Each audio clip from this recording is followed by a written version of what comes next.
Welcome to the Stay Healthy El Paso podcast, where we help El Pasoans get away from taking pain medications, avoid getting injections, avoid surgery, and keeping up an active lifestyle.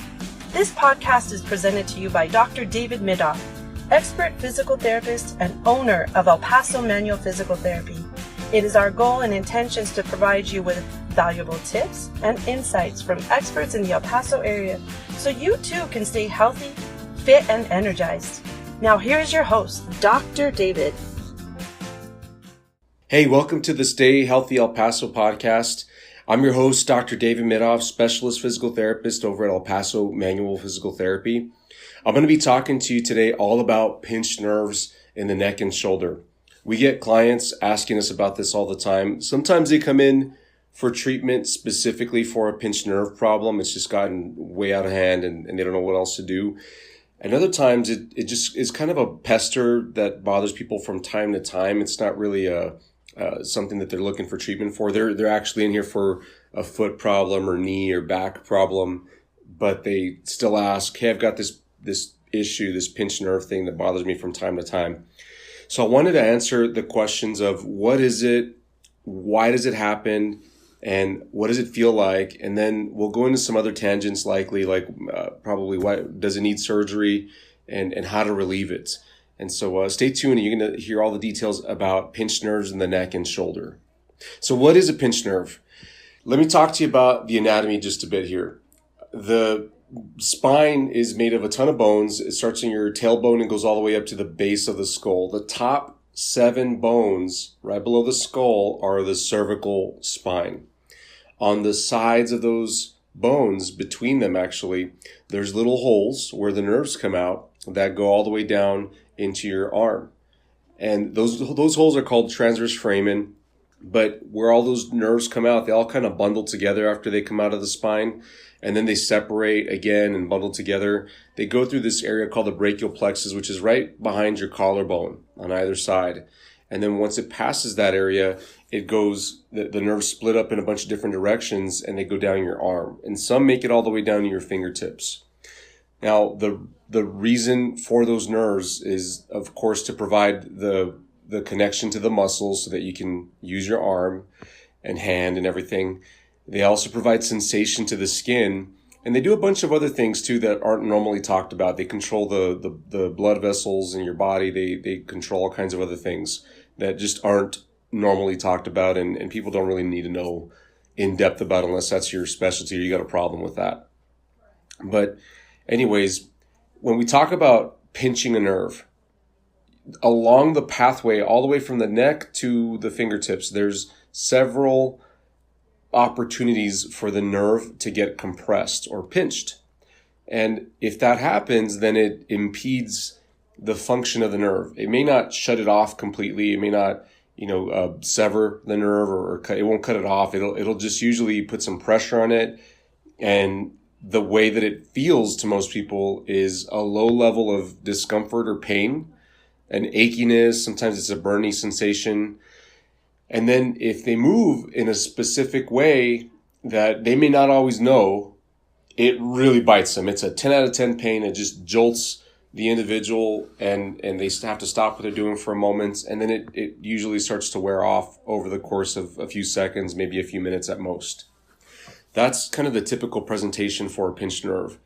Now, if you've ever had that experience, you likely have just had it, once in a while here and there. But then for some people, it becomes more frequent. It starts to happen more often to the point where it happens daily, multiple times a day. And then people start to pinpoint, every time I reach out to grab the laundry from the washing machine or to put something in the dishwasher, or when I go to open the car door, I just know it's going to bite me and I'm not looking forward to it.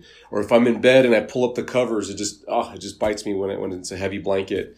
Another one is picking up a pot of coffee or certain times when exercising, it can really set off that pinched nerve sensation.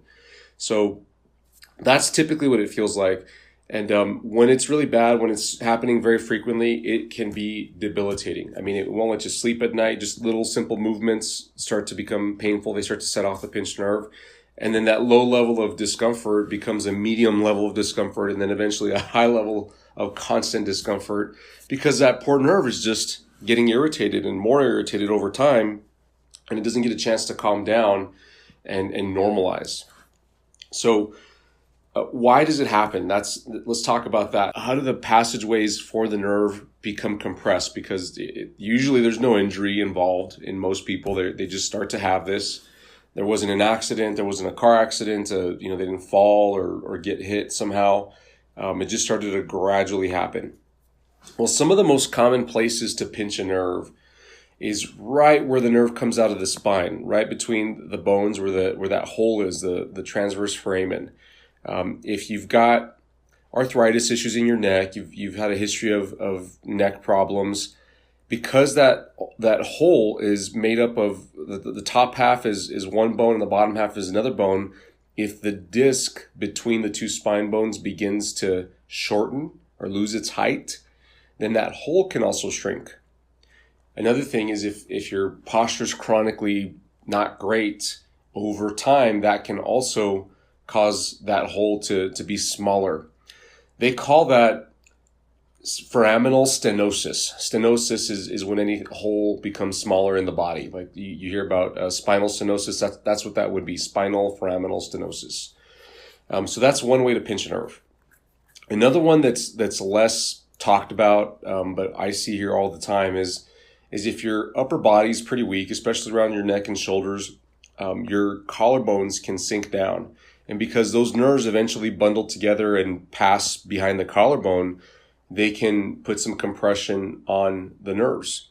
Now, occasionally you hear doctors diagnose patients with something called thoracic outlet syndrome. And what they're talking about is that space kind of behind the collarbone where those bundles of nerves pass. And the bundle of nerves, by the way, is called the brachial plexus. If that gets chronically compressed, it can impede the function of the entire arm. Everything below the nerves there can begin to become affected. And now what happens with people that have not the greatest posture, weak upper body, they begin to use some muscles on the sides of their neck for stability that they're not supposed to be using. They're called the scalenes. The scalenes are some interesting muscles. They attach from the neck to your first rib and your second rib, which are right behind your collarbone. A lot of people don't grasp that your ribs go that high. They always think of the ribs as being kind of around their torso area, but your first and second rib are way up, right at the base of your neck.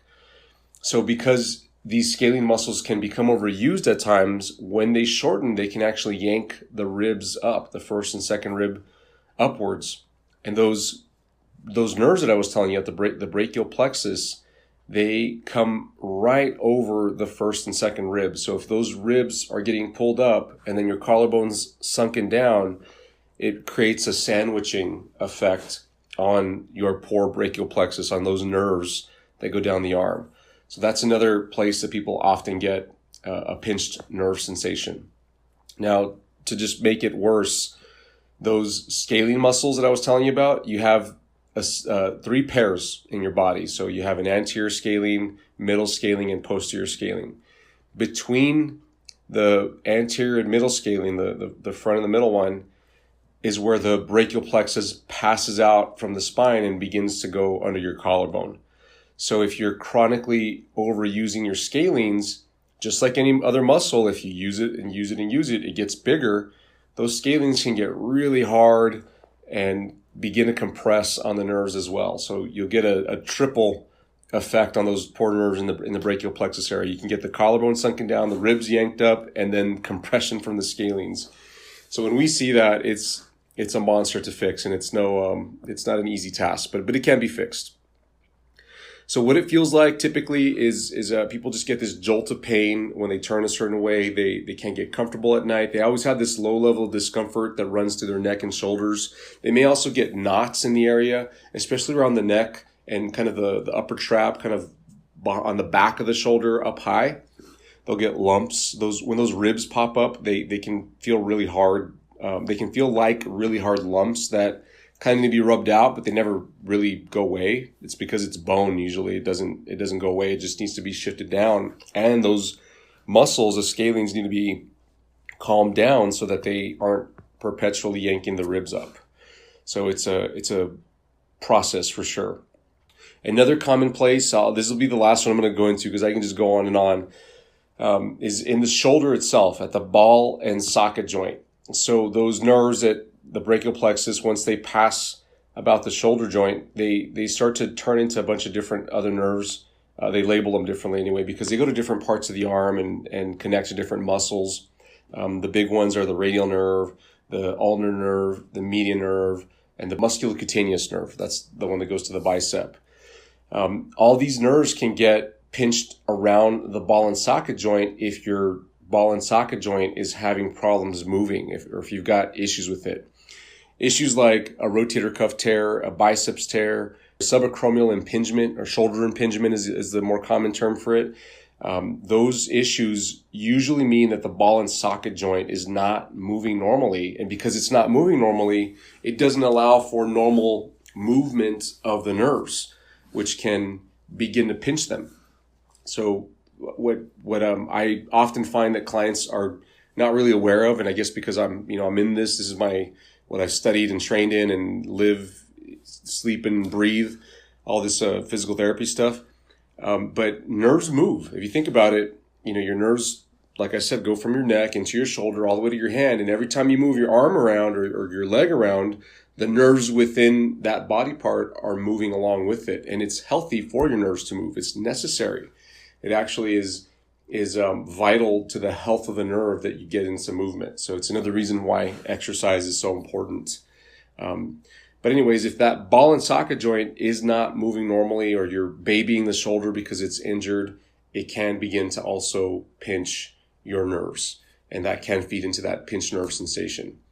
So when we see people here in the clinic that are coming in directly for a pinched nerve problem, oftentimes I tell them this is a massive problem. It's not just a 1 or 2 visit deal. It's we're going to see you for a couple of months, likely, potentially longer, as we fix problem by problem. We have to go one step at a time. And the analogy that I like to use is if you visualize a water hose, like the water hose that comes out of your backyard, and you turn on the faucet where the hose is attached to the side of your house or the front of your house, and water's flowing through the hose, and you see water coming out at the end.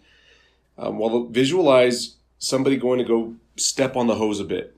Not hard enough to completely cut off the flow, but enough to impede it. And then they put their other foot on it a little further down the hose, and it impedes it just a bit further. So now you have less water flowing at the end of the hose. And then let's say 2 more people come down further the hose and they step on it and put both feet on it. Eventually you have 6 spots where the hose is being impeded. Now you got just a trickle at the end, and nobody's even pressing that hard. It's just enough to cut off the flow little by little. It's the same idea within nerves. Nerves, when they get pressure on them, they can still function, but their function is impeded. It's not going to work normally. It's reduced function. So you're going to get pain, of course, because that's the nerve telling you, hey, I'm hurt, or something's not right. But then you're also going to experience some weakness. Eventually, if you don't take care of that, you can run into other problems like a rotator cuff tear or further an arthritis problem or some sort of strain or sprain. Oftentimes we see muscle spasm because of this, because the muscles freak out because the nerve connection from where it's getting pinched is not normal. So the muscle can sometimes react in a way where it spasms and it can cause that spasming. A more mild sensation that people get is something called fasciculations, but that's muscle twitching. A lot of people, when I bring that up, they're like, yes, I get that. I've been getting that for a while now. I'll be sleeping at night, or I'll be sitting down at work or watching a movie or something, and all of a sudden my tricep is just going crazy. It's just twitching and twitching and twitching, and I can't make it stop. I have to kind of shake my arm out, and then it kind of goes away. But then next time I sit down again for a while, it starts to twitch again. And that's just the muscle freaking out. It's getting pinched a bit. So those are common sensations people get, and that's how we have to approach the problem, is by taking one foot off the hose at a time and then taking the next foot off, and it's always a process. So in the description that I outlined for the common way that this happens, we have to free up the neck joints to make sure that the holes in the side of the spine are open enough to allow free mobility of the nerve. We have to calm down those scalene muscles, which can mean a combination of massage and, of course, moving the neck joints so that they free up better, moving the rib joints, and then also training the person on how to have better posture and how to exercise in a certain way to calm down the scalenes. Then we have to look at the upper body strength and find the weakest parts of that to strengthen that. We have to look at any joints that aren't moving well. A lot of times, the shoulder blade isn't moving very good. The collarbone isn't moving very good. The upper back joints in the spine aren't moving very good, and all the ribs associated with that. We have to get that moving. Sometimes we have to look at the chest muscles as well and see how flexible or how strong those are. The ball and socket joint as well. We have to look at how well aligned that joint is and how the quality of motion within that joint.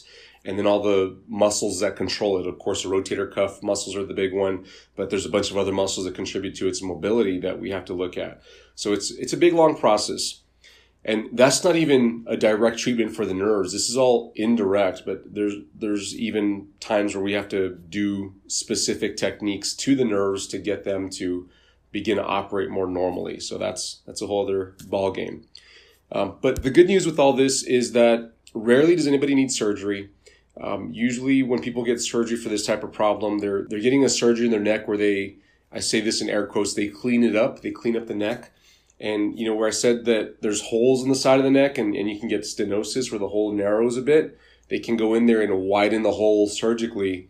But I always tell people that are looking to get that procedure done is, well, it's probably going to close again if you don't fix your posture or address your strength. Like, you have to consider what got you to close the hole in the first place. Because if you begin to undo that, maybe you have a shot at opening it up on your own naturally without having to go in for a surgery that may only last for a year or two before it closes down again. And then you're going to be stuck with, I'm going to have another surgery or go through physical therapy anyway, like I should have the first time potentially. Now, there are cases where it's severely pinched, and usually this person has, of course, immense pain, but they also will have complete loss of strength. Like, they can't use their hand. The muscles in one hand look completely different compared to the other. The bicep will be weak. The tricep will be very weak. I mean, you can tell a notable, massive difference. Now, most people have some minor differences if they take their shirt off and look in the mirror, or they just look at their arms. They'll notice a small difference in muscle size from one side to the other. But when it's pretty massive, when it's obvious, and other people can tell pretty easily, there's usually either a chronically pinched nerve, and when I say chronic, it's probably been years, potentially decades, or it's just pinched so hard that it's had almost no nerve input, and it's just gotten weaker and weaker over time very, very quickly. So over the course of a few months, it's lost all its strength. So that's a situation where you might actually need surgery. But to my knowledge, I don't know surgeons that will operate on the first and second rib to put it down. That's something that's done by hand here in the clinic. And then to increase mobility in the spine, that's a combination of hands-on work from a specialist physical therapist, and then also exercise that a patient has to go through that's guided by a specialist physical therapist as well. But to this date, I've never worked with a client that ended up having surgery for a pinched nerve. We've helped everybody just fine. The good news is it gets better. We have an awesome success rate with these clients, and they get tremendously better. They get to the point where they're exercising if that's what they wanted to do. They're sleeping fantastic. We have to talk about posture, so they're sitting better at work. They're driving better whenever they're in the car. They're having a meal much more comfortably. And most importantly, they have the confidence to move without that fear that something's going to bite them in their neck and shoulder area. So it's extremely fixable. So thanks for listening today. I hope you learned a lot. If you want to learn more information about neck and shoulder problems, there's tons of blog articles on our website. Go to epmanualphysicaltherapy.com. And once the page loads on the top, find the blog tab and you'll get straight to our blog, and you'll see tons of blogs there. Our YouTube channel is very active. If you want to get notified right away when we release a new YouTube video, go to our YouTube channel, El Paso Manual Physical Therapy, and hit subscribe, and you'll get all our latest information about the neck and shoulder as well as other body parts. I hope you have the best day, and if you're out there with a neck and shoulder pinched nerve problem, please get some help as soon as possible. Don't let it get really bad. Bye-bye. Thank you so much for listening to the Stay Healthy El Paso podcast, brought to you by El Paso Manual Physical Therapy, where we help El Pasoans get away from taking pain medications, avoid getting injections, avoid surgery, and keeping up an active lifestyle. If you'd like to learn more about what El Paso Manual Physical Therapy can do for you, call 915-503-1314 or visit our website at epmanualphysicaltherapy.com. Mention this podcast for a free discovery visit valued at $100. If you enjoyed what you've heard, please be sure to leave a review on iTunes and follow the show on your favorite listening platform so you won't miss an upcoming episode. Tune in next time to get the best health tips from experts in the El Paso area.